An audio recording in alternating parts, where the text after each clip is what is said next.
Tashi everyone.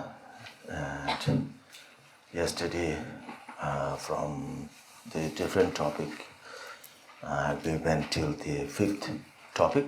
So today we are going from the continue from the sixth one. And here,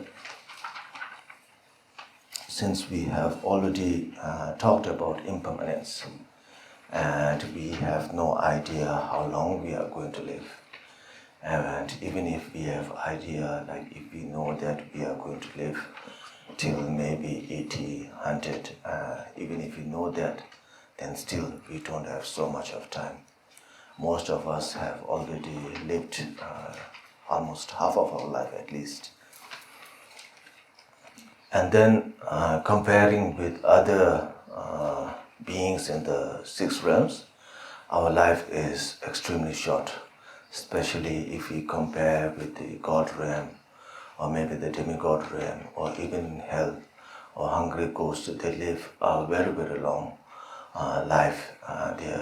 They can live up to thousands and thousands of years. But for us, we can only live maybe to like a little more than 100 at the max.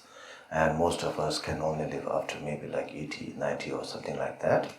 And so when we know that, it means that we don't have a lot of time.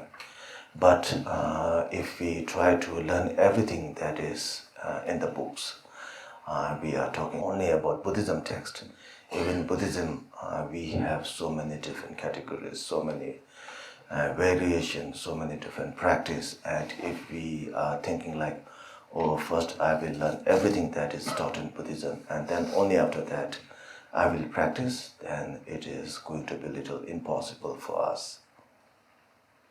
And then here in the text there is the example when the cows cross the river Ganges in India, the milk drips into the water. And normally what happens is whenever there is liquid mixed with another liquid, it mixes. And then it is very difficult to separate them. But what happens is, in Tibetan we say Gampopa, but I'm not exactly sure if it means swans or maybe duck, but what I have read is the beak of the duck or maybe the swan, maybe they contain something. And when the water is mixed with milk, and when their beak touches that liquid, all the milk that was already inside, I think they turn little sour. Just like when we have milk and we put some lime in it, and normally it breaks and then it becomes little like a not really solid particle, but still it becomes like it differentiates between the other part of milk and or the water, and then we can say something like small muddy or maybe something like a swamp in top of the milk. So these they drink. So these are the milk.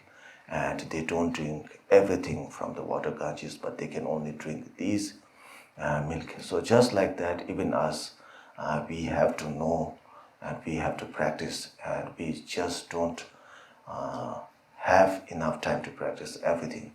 And we have to decide what we are going to practice, what we are going to learn, and then only after that we have to keep those into practice. And then like deciding which to practice is going to be maybe very difficult for most of you. And we have so many different practices, even only in our Vajrayana practice. You might be thinking like, oh, maybe I should practice Mahamudra practice. Or some of you might think that maybe I should practice Dzogchen completion stage practice. Or maybe I should be practicing creation stage practice, or maybe the completion stage practice, or maybe I should be focusing on the Wanto practice. And even in creation stage and completion stage, there are so many deities that we can practice. We can practice Vajrayogini practice, we can practice Cherisi, we can practice Green Tara, White Tara, and so many of these practices. And there is huge possibility people get confused what to practice.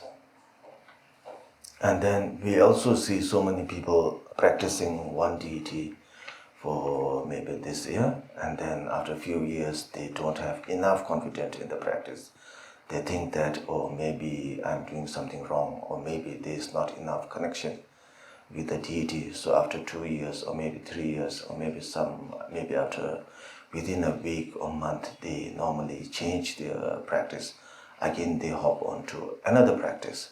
So this keeps on going, and then you end up not having enough connection with any of the deity or any of the practices that we are doing. And if you think like, oh, maybe I will study everything about Mahamudra, and then I will study everything about Tsopachempo, I will study everything about Vajrayogini, and if you keep doing like this, then by the time you finish studying everything, or before you complete studying everything, you might be dying, or that might be the time for your death, and you will not have practiced on almost anything. You have only been studying, but you have not practiced. So how we decide in our tradition, we have like two different ways. In Tibetan, we say pola and mola. Now, po means like passing on. So someone whom you have extreme faith or extreme devotion to, most likely your root guru, you ask them and they will pass you, or you should be doing this practice, and then you can practice that. And then the other one is mola, or with your motivation. Mo means mopa or mola. And here you feel connected with one of the practice very sincerely. And if you have like that strong faith, then you can practice that practice.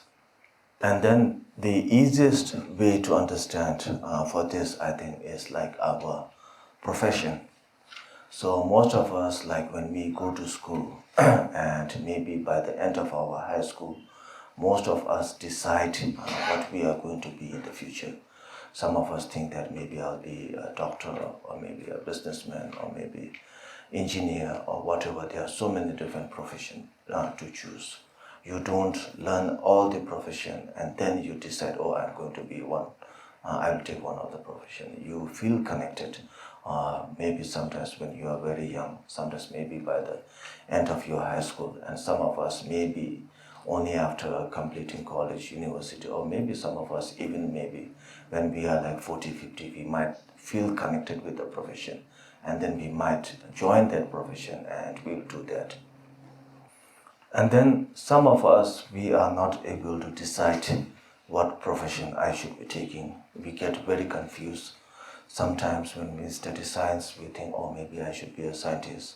And then when we are studying accounts, maybe we think, oh, maybe I should be a chartered accountant. And then again, when we are studying maybe history or something, we think that, oh, maybe I should be an archaeologist or something. And then every day we get a little confused, and we are not able to decide what I should be doing. And then during this time, what we do is we normally tend to discuss with the person who we feel very connected with, or the person who we have strong attachment with in our general life. Sometimes it might be our parents, because they know us very well. They have seen us growing up. They know what we are capable of. So most of the time we discuss with our parent, and they will guide us which stream will be the best for us. If they have like connection, or if your parents are already a doctor, maybe they will be able to guide you in being a doctor very well. If they are like a scientist, maybe they will be able to guide you in being a scientist very well. Or if you are not really comfortable with your parents, then they are like school teachers in your school or in your college, whom you feel very connected with. And again, you talk with them, and you have to take lots of advice from them. And when they know you very well, it is very easy for them to help you in your path. And they are able to know which stream, if you take, will be the best for you, maybe will be the easiest for you or the best for you. And then it will be best for us the sooner we know which is going to be the best for us. And we have to decide which is going to be the best for us, whether it is by your own choice or maybe because you listen to maybe your parents or teacher, because sometimes they know way better for us than what we know for ourselves. And sometimes we do know what is better for us than our parents and teachers. But you have to check who knows better, who is going to be able to make the correct decision. And sometimes we decide for ourselves, and then when we are like maybe 10 years, 20 years into that stream, and then again we think, oh, maybe our parents were wrong. Sometimes our parents decide for us, we think that is the correct decision, and then maybe after 30, 40 years we think, oh, maybe I should have chosen my own path. And when you start to do something when you are like in your midlife, then it might not be that easy as you start when you are like early 20s or late teenage time. So first we have to be very sure which is going to be the best for me when I'm practicing, when I'm taking the stream. And just like that, even for practice, we have to decide for ourselves whether my teachers knows me the best. If you have more trust in your teacher than yourself, then it will be very good for you when you decide on the practice. Because even if you don't see much improvement in maybe few years, but because of the devotion and faith in your teacher, you will believe that my teacher is never going to be wrong. He or she might, or he or she has chosen the best path for me. So maybe I'm not seeing any progress in these 5-6 years, but definitely maybe in the future it is going to be of great help for me. And if we have such a strong faith and devotion to our teacher, then it is very advisable to ask your root guru. But if you don't have so much faith and devotion to your root guru, if you think you know the best for yourself, then it is up to you to decide which practice is going to be the most suitable for you. And then because of the self-confidence that you have in yourself, you can choose the practice, and then whichever practice you feel comfortable with, you should do that. And then from these two, there's nothing like which is the better one. It depends on each individual. For some, it is best if you decide for yourself, and for some, it is best if your guru decides for you. And then again, when we are talking about guru, from my understanding, it has to be someone who you are very deeply connected with. And if not, then most of the time we believe, because as all of you already know that there are so many great Rinpoches, Tulkus, Lamas in our tradition, and some of them have very high positions, some of them may not have high position. And if all of them have like clairvoyance, if they can see through you, then definitely it is going to be of huge help for you. But just looking at the position, just looking at their value from outside, and if they don't have clairvoyance, just because they are extremely respected, if you go them and then ask them which practice I should be doing, then if they have clairvoyance, they will be able to guide you very well. But if they don't have, then I don't think it's going to be of much help. It has to be someone who knows you very well, how much you are able to put in effort, how much you have wisdom, how much you are able to do if you are given a task in practicing. If they know you very well, then according to that, they will be able to guide you and give you a practice to practice. And if they don't know you well, just because you ask, if you ask someone whom maybe you see only a few times a year, or maybe you are just seeing for the first time or maybe second time like that, then I don't think that's really appropriate. There has to be some connection, or if possible, a deep connection between the teacher and the student, and only after that they will be able to guide you very well. If they don't know you very well, then there is a huge possibility of maybe it might be wrong. And then later, when you practice for so many years, if you don't see any progress, then there is huge possibility of blaming the teacher, and that is not a good thing. So all these teachers are highly realized being. but I'm not so sure completely realized or not, but still they are way more realized than all of us. And when we don't see improvement in our practice, and then if we start saying something bad about them, then it is going to be of huge consequences for us. So right from the beginning, we should be very careful to whom we should be asking, what we should be asking, and all these questions.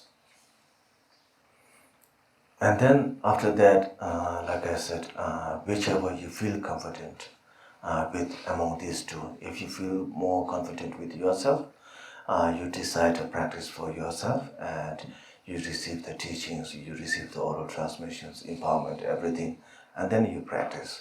And if you feel more confident with your root guru or any other guru than yourself, then you go to these gurus and you ask for advices, and they will give you one practice to practice.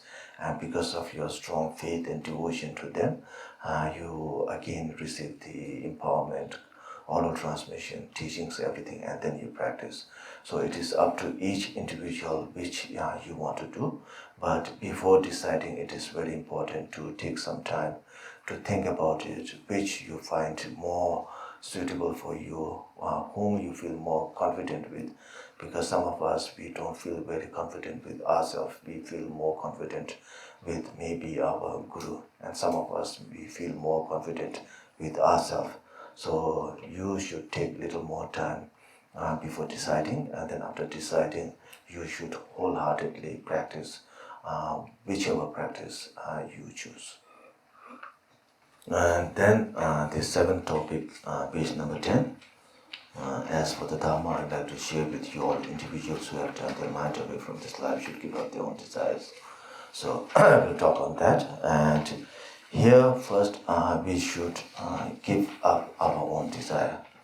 And then whatever we should be doing for the other sentient beings, not for yourself. And we should have compassion, we should have loving kindness to all these sentient beings. And as we already know that our life is a very short duration, we have no idea how long we are going to live. So whatever time we have, we should be having loving kindness and compassion towards the other sentient beings. And we should work towards making other sentient beings be happy. And if they are suffering, we should try to make free of their suffering. And like in our normal life, when somebody invites you for a lunch or maybe a dinner, we feel very gratitude towards them because they were very kind to us. But if someone is helping you towards your enlightenment, because of some other people you get enlightenment, that is more benefit for us. If someone is able to guide you towards enlightenment, then definitely we have to respect that individual. And to get into enlightenment, the only or the main thing to reach enlightenment is loving kindness and compassion. Without loving kindness and compassion, we will never get enlightenment. And to have loving kindness and compassion, it doesn't start from you. It always starts from other beings.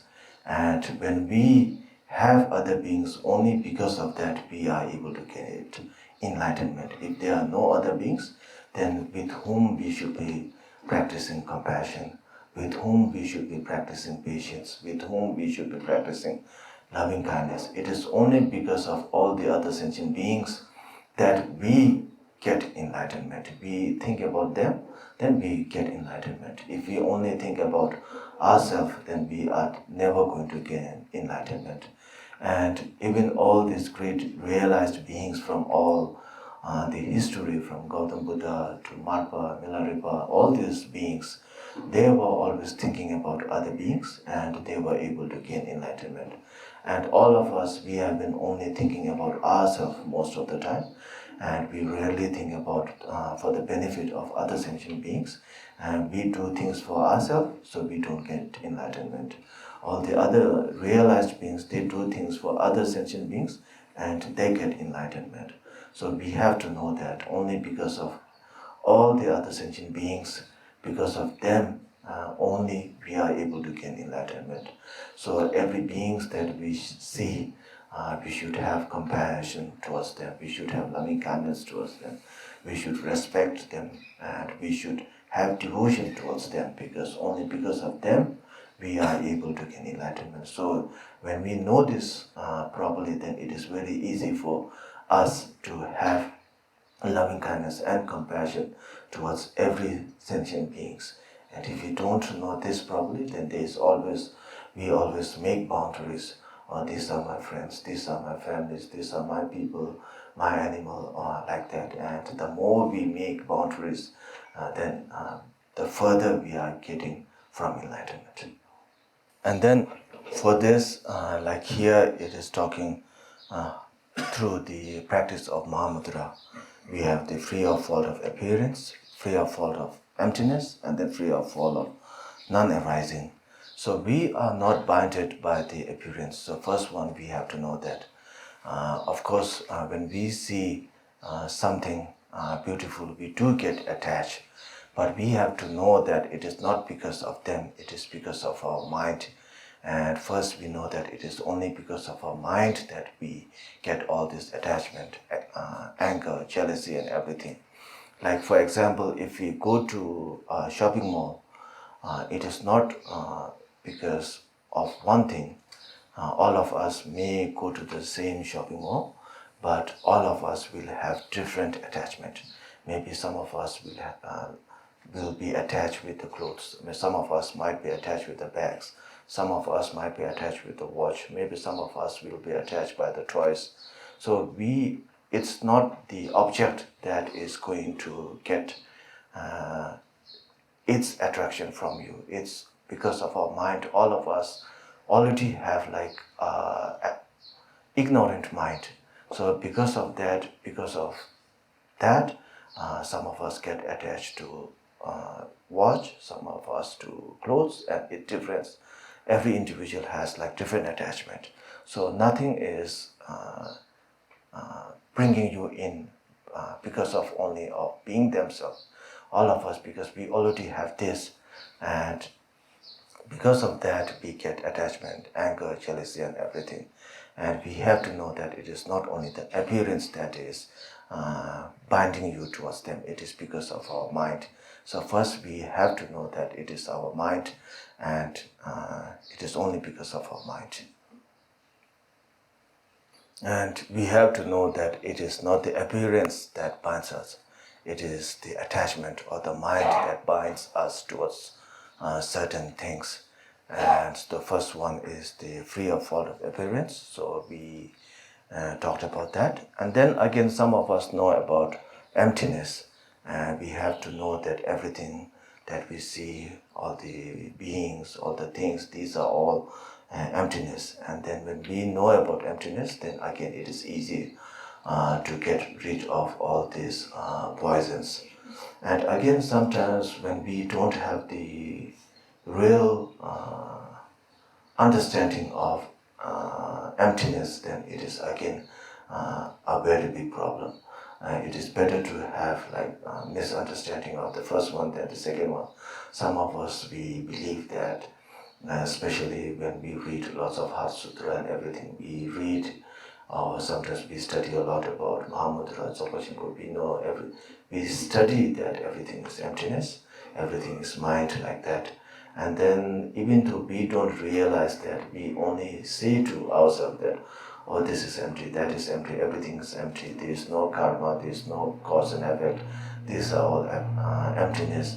And then we start to not pay respect to karma, cause and effect. If we are a realized being, then it is a very different case. But we, when we are a very normal being, and then we only focus on the emptiness part, and we don't realize, but we think we know it, and then there's a huge possibility of being mistaken in our path. So we have to be free of fault from the emptiness. And then free of fault of non-arising. So again, because everything is emptiness, it is definitely non-arising. For us to understand, it is like our dreams. So if we start to find the first dream that we dream in the night, it is almost impossible to know that there is always something before that, something before that. Not only the dreams, even our thoughts, the first thought that comes into you when you first wake up, it is very difficult to find again before that. There might be, we are always mistaken which is the first thought, which is the first dream, like that. And just like that, even everything that is arising, if we try to find the first one, it is almost impossible to find. So we also have to know that, and because of that, there is no non-arising, there is no end, there is no middle.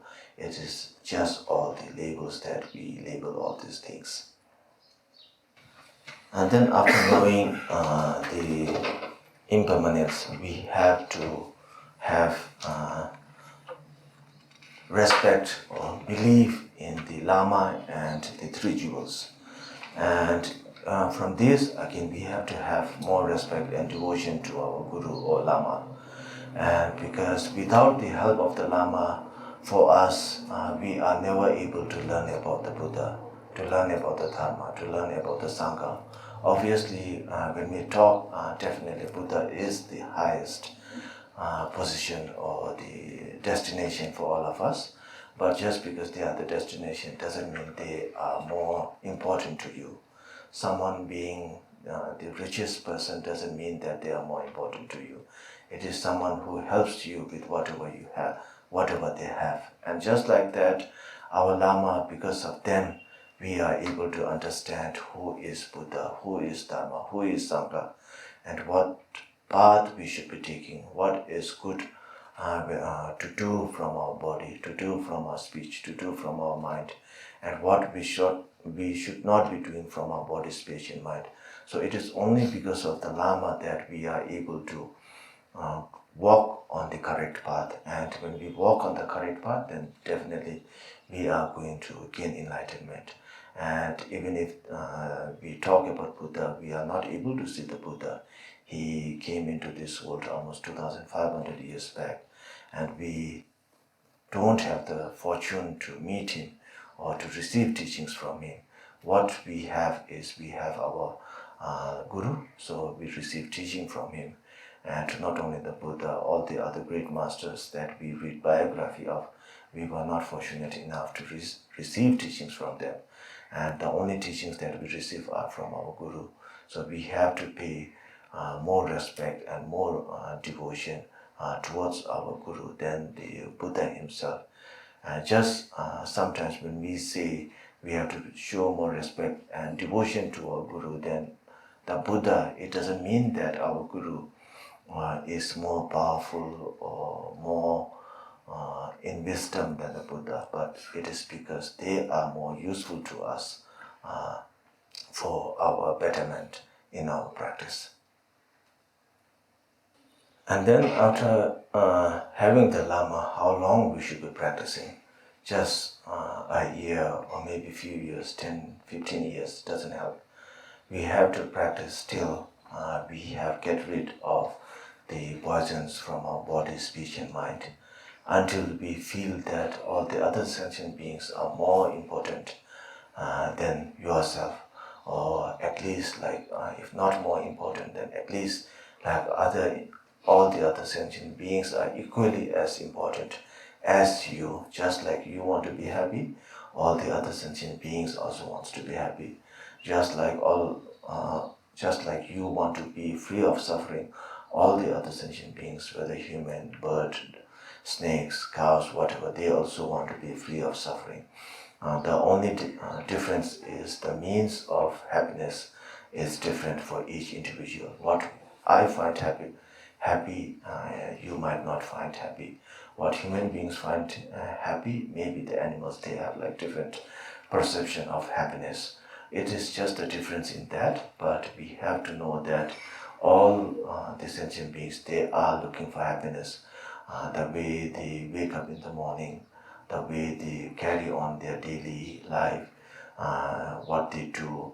Even when people like in the morning, all of them wake up, they go to their work or maybe school, college, whatever. They think that all this is going to bring happiness towards them. And all the animals also, whatever they do, they think that these are bringing happiness towards them. It is just like differences between what we think is happiness, but every sentient beings are looking for happiness and trying to getting free from this suffering. And we have to know that, and we have to help in that from our motivation. As long as we have that, then that is very good for us. And the stronger that we have, it is easier for us to have compassion towards all the sentient beings. And then the other way is through emptiness. So the first one is looking from the other sentient beings. And then again, when you look into yourself, when you see where all the fault lies, it is all because of your mind, what thoughts arises in your mind. And then you have to check what's the difference between the thought, how it arises in your mind. What is the difference between your mind and the thought, whether they are the same or whether there is any difference between your mind and thought. We normally say that a thought arises in my mind, whether it really arises in your mind or whether the thought itself is the mind. You have to check. And when you find that, again, you should see where your mind is, whether it is in your body or whether it is outside your body or whether it is somewhere in between your body and inside and outside. You have to keep checking. And when you check and check, instead of like just reading the scriptures, when you find it or if you don't find it, even if you find it, whether it is empty or not, even if you don't find it, you can still keep on checking, and then you will have a little more understanding about your mind, whether it is empty or not. And because of that, again, it helps in believing that everything is emptiness. And when you believe everything is emptiness, you will not have much attachment to yourself. So this is like a little more advanced level of practice, but still I think most of you have received teachings on Mahamudra. You will have some idea, and you can practice with that, or you can practice with the compassion for all the sentient beings. Whichever practice, the main reason is to lessen our ego, to have our ego less and less, to have less attachment to our body, speech and mind. So whichever practice that we are doing, we should not be forgetting the main purpose of practice, which is to have less ego and to have more compassion and loving kindness towards other sentient beings. And we have to understand that learning Buddhism is way different from learning other subjects. When we are learning other subjects, it is normally because we learn them and we try to memorize or we try to understand them. And if we understand them, then that is okay with you. But here it is not like that. We need to keep reminding why we are learning Buddhism, the main purpose of learning Buddhism, and it is to turn your mind away from this life, to have less attachment, to get rid of our attachment, anger, jealousy, all this. And for that, we study or we learn different kinds of practice, whether we are studying this text or whether we are studying Mahamudra, whether we are studying any of the practices, Vajrayogini, Charisi, or maybe the mantra, whatever. The main purpose of all these practices that we are doing is to turn away our attachment from this life and to have more faith and devotion to our Guru, and to get rid of our poisons from our body, speech and mind, and not just so you can remember the text or just you are able to give or you are able to describe what is written in the text. So sometimes people, they think that when you are able to teach well or maybe you are able to speak well, then it means you are very good Buddhist practitioner. But actually it is not like that. How we judge if someone is a good Buddhist practitioner, it is from whether they have a lot of attachment or not, whether they have a lot of anger or not. From that we are able to judge others and even yourself. you don't judge yourself from knowing more Buddhist terms or being able to receive more empowerment, receiving more teachings. You have to judge yourself by judging yourself whether you have diminished your attachment, whether you have diminished your anger. And if you see improvement in this, then it means you are progressing in your path. And then page number 12, topic number 9. And after knowing the impermanence, and we should be able to give up all thoughts for this life. And for that, we need to practice on impermanence, loving kindness, compassion.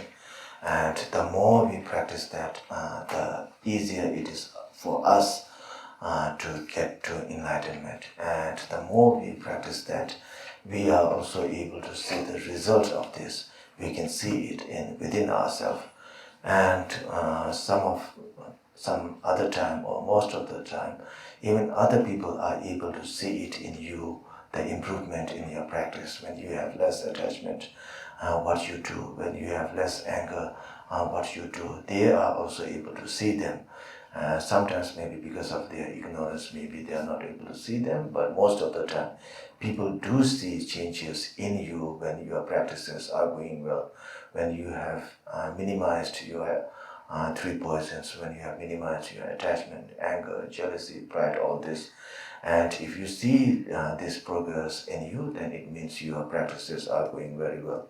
But if you don't see much practice, then just because you have received a lot of empowerments, or maybe you have completed your Buddhist college, or maybe you have went to retreat few months, few years, but if you don't see any improvement in you, just because you have only little more, only the outer understanding of the Buddhism, it doesn't help you at all.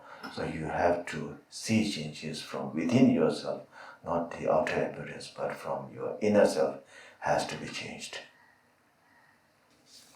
And then topic number 10, page number 13. So here it is showing that the other sentient beings are extremely important, and we should never forget that. And we should always have compassion and loving kindness towards them. And when we give up on even one sentient beings, like maybe just one person you are very angry with, or maybe when you are traveling, sometimes maybe an animal or something like that. Even if you give up on one animal, it means that you are very far from getting enlightenment. And even according to the sutras, it is against the sutras, because from these sentient beings you are getting enlightenment. Because of them you are getting enlightenment. So if you have any hatred or anger towards them, then it is against the sutras. And even according to the tantras, in tantras we believe that every individual, male and female, all these animals, they all have Buddha nature. They are all not separate from being a Buddha themselves. And when you have hatreds or anger towards a Buddha or a deity, then it is a very big sin to commit. And when all these sentient beings are definitely a deity or a Buddha in essence, and when you show anger, when you show hatreds towards a deity or Buddha, it means you are committing a big sin. So again, even according to the tantras, it is a very big sin to have hatreds toward the sentient beings or giving up on any sentient beings. And again, according to the Mahamudra practice, every appearance is the Dhammakaya itself. So when you have such a negative thought towards sentient beings, it is again against the ideology of Mahamudra practice. So whichever practice we are doing, whenever we give up on any sentient beings, it means that we are going further away from enlightenment. And then till how long we should be practicing? Again, we should be practicing till we get rid of all the poisons that we have, all the 3 poisons or 5 poisons that we have, or until we are able to get rid of the 3 poisons or 5 poisons of all the other sentient beings. And if we are able to do that, then we are definitely going to get enlightenment.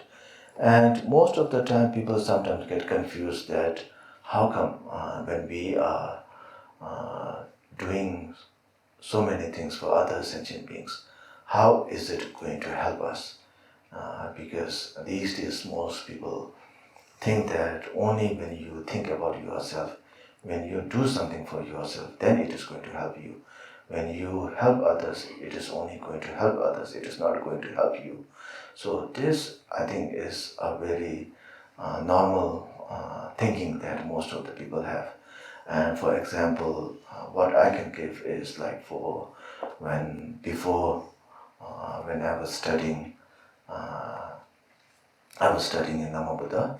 We have our Buddhist college or Sheta in Namo Buddha. So when we were studying, I studied for myself because I just want to pass the exam, complete the Buddhist college. So it is very limited motivation. And during that time, when I go around Namo Buddha, there are like very few places where you can eat or where you can drink. And even I didn't have enough to pay for the food or drink every time when we have holiday. And we always need to think of whether I should eat or not because I don't have enough to pay. And during that time, it was only because I was thinking about myself.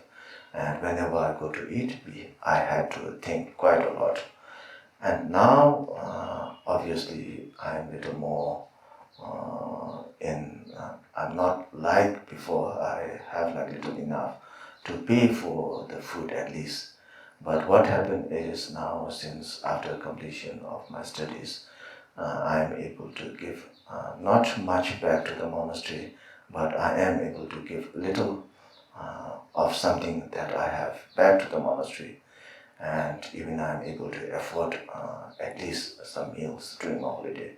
But what happens is, since I'm giving something back towards the monastery, what happens is now when I go towards all these restaurants or shops, whoever, they don't charge me now because they know that, oh, you are doing something good for the monastery.